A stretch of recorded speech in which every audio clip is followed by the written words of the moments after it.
afternoon, everyone. At least afternoon in my time. Welcome back to the channel. Today we have something a little bit special. So there was a couple shout outs, I guess, to start off. Is shout outs to Toon Gaming and Benjamin Sales. He hosted a prize card tournament for the super rare Another vs. Plutonia. It had 68 players. They did a top cut of top 8. First place was awarded the prize card. Second place was a QCR IP Masquerena. Third and fourth took a Alti Chaos Angel. 5th through 8 got a box each. And then each individual, so everyone that got top 8 also got a box, and they also got a $25 gift card. So today we're just going to do a quick review of the top 8 deck profiles after 6 rounds of Swiss and top 8 cut. So starting off, I will tell you, obviously if you've seen the video, picture, whatever, as it started, you'll see that the ratio was 6, voiceless voice, and one Vanadium with 1 Castera, which is your lucky host. Alright, so we'll first start off with first place was Billy Locklear. It was very interesting to see the variances in the voiceless voice and the fact that there were no snake eyes in this representation of top cut. So you have your standard 3 Diviner, 3 Low, 3 Saphira, 1 Old Man, and 1 Trice Hierarchia. You got your 2 and 2 of the Skull Guardian and the OG Ceravis. That's a little awkward. You got 3 of the Barrier of the Voiceless, and then 3 pots. So everything up here is pretty much engine. Mine is really Triarchia, but that's sort of the core of the deck. And then what you look, the big variations were in the hand trap / side engine that they run. So our first place winner had 3 nibs, 3 droplets, and 2 imperms for his hand traps with 2 talents. But in addition, he ran a small Castera engine with a Fenrir, Triple Unicorn, Birth, and Theosis. His ideology, or like his thought process, was if you get Unicorn off, you just special it, and then if you already have the other Unicorn or the other Fenrir, then you can get the Birth, but if not, you use a Theosis, and then you get the Fenrir. It's really good interaction, as well as it gives you the toolbox of the 7, so it helps clear boards. And then obviously if you go first, Fenrir itself is a nice interruption to have. And then for his side deck, this is also where you see the most variance. You have the 2 Dark Rulers, the 3 deck lockdowns, so pretty much like Droll, but you could use it going first. I guess he was anticipating a lot of voiceless voice. And then you have some back row removal, D-Barrier against, I guess, Castera maybe. And then you have your evenly match for going second, and then your summon limit as well. You look at the extra deck, you have your basic lineup here. The only cool thing that he has is he's got 1 Dark Arm Dragon of Annihilation with the Red Eyes Flare Metal Dragon, and then everything else is pretty simple. He also has the 2 Azalea. Or the 1 Azalea. Alright. Second place was Ian Elkins. You could actually go check out his other deck profile on my channel where he got 9th place at the Greenville Regional. But pretty standard format here. For the hand traps, he's running 3 Valor, 3 Nib, 3 Ash, and 2 Mourner, as well as the 2 Imperms and the Called by the Grave. Very standard. Here he had the Bestials in the side deck, just to play against the matchup, the mirror, and he had a little spicy tech, which I have seemed to have forgotten to add here, but it was the, was it not Willow Dragon? Wallow Dragon. Oops.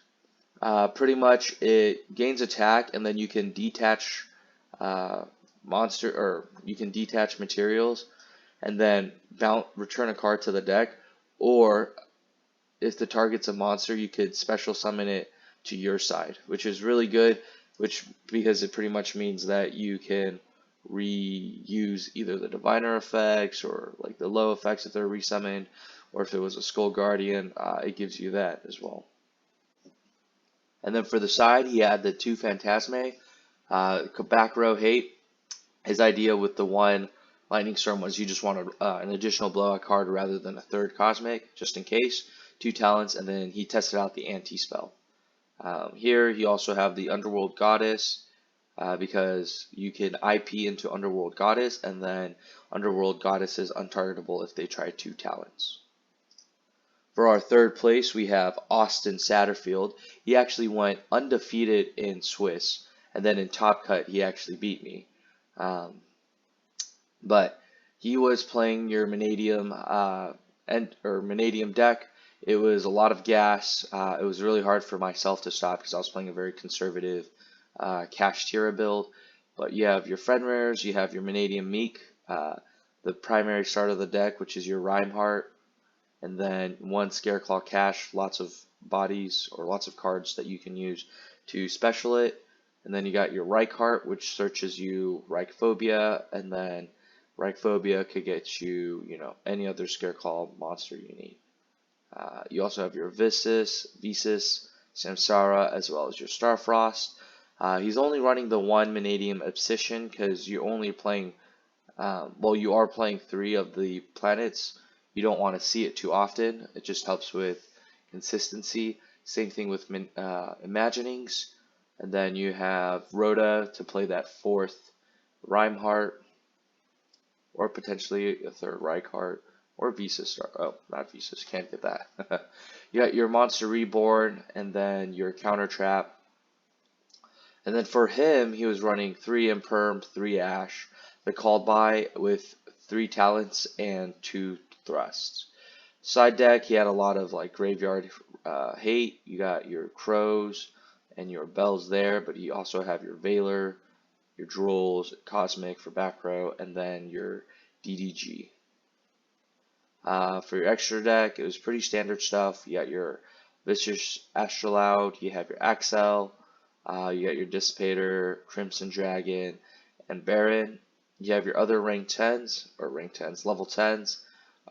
and then he was also playing the Trisecta, and then the Armitara, with your other cards that are pretty much mandatory, right? You have to play the Cross Sheep. SP is pretty much a staple in 95% of the decks, and then Lightheart searches you the field spell. 4th place, we had Charles Rose. He played a branded voiceless deck, so standard voiceless stuff with your Albaz. Where's the branded fusions? Your 3 branded fusions, and then for your side cards or your hand traps, he played 3 Imperm, 3 Ash, 3 Nib. What you can pretty much see is that most of these decks are always playing 3 Nib, because it's good against any combo deck if the other person combos off, but also it's something that you can tribute to ritual summon your monsters. And then in the side, you have your summon limit, your Droll, a lot for the mirror, as well as your other Bestials. And then so here the difference is, rather than playing more of the Link toolbox, you actually have 1 Albion, 1 Lubellion, 1 Mirror Jade, and then a Dragostapelia. And he was actually playing both the Chaos Angel and Baron in this build. Alright, you go on to 5th, which is myself. Which Kashtira. Pretty standard build. 3 Fenrir, 3 Riseheart, 3 Unicorn, 1 Scareclaw. This is your standard build up until like right here. Everyone's playing 3 Imperm. Here I decided to play 3 Ash as well, and then 3 Veiler, even though it conflicts, because sometimes it's better to just Veiler, and you're more likely to see a Veiler / Imperm when you're playing 6. It's also not once per turn. Then you have your 2 Nibs, just in case you run into combo, and then 3 Bells, or 2 Bells with 1 talent. Don't like playing 2 talents. I feel like every time I see 1, use it to draw. I draw into it, or I just see 2, and then it's 2 dead cards rather than just 1. The only thing I would probably change is instead of the nib, I would definitely play the Mourner because it's just another level 3 to go into Baron. No one expects you to play Droll, but Droll is really good against the Voiceless matchup if you don't get the Shifter off. And then we're also looking at pretty much you want to clear their board so you can OTK them or they have to rebuild from scratch. So you have the double Lightning Storm and then the double Evenly Match. And then going first, you have Vanity's Fiend macros, which is just 2 extra shifters and judgments. I think I may change out the 2 macros to pick up or play 2 Raigekis. And rather than doing anything fancy and playing into Nib too heavily, especially with all these Voiceless and Snake Eyes players playing a bunch of hand traps, we decided to play conservatively. You just have the double of each rank 7 Flare Metal for time, or if you get them low enough, but then you can't kill them, you got your Zeus. These 2 cards never came up. IP and Dracosack, I would like 99% replace them. Made Baguska multiple times. Dweller never came up. So honestly, these 3 cards I would say toolbox to switch to something else. And then SP was great. Might honestly play another SP here rather than the Dweller. And then Baron was kind of an MVP, not gonna lie. Here you have a Drytron Voiceless combination. This deck is pretty much all gas. The only hand traps you're really playing here are your Nibs and your Herald. This was played by Colby Canyon, who got 6th place. Instant Fusion. So your hand traps here are you got your Super Polys called by, and your Instant Fusion, which is really great going first because you just summon Millennium Eyes Restrict. Super Poly targets, you have the 2 Mudragon and Garura. But yeah, he's pretty much Drytron comboing and just running all gas. Because your end board here, you're going to end up with usually, your SP, your Ceravis, as well as Skull Guardian, and then you obviously have your the trap. And then you may potentially have one of these other cards. Super Poly is great disruption. Okay, 7th. Oh my god, another Voiceless player.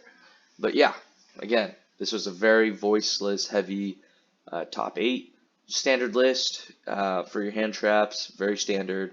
The only thing is their remaining Cosmics, looking into the mirror, and the talents.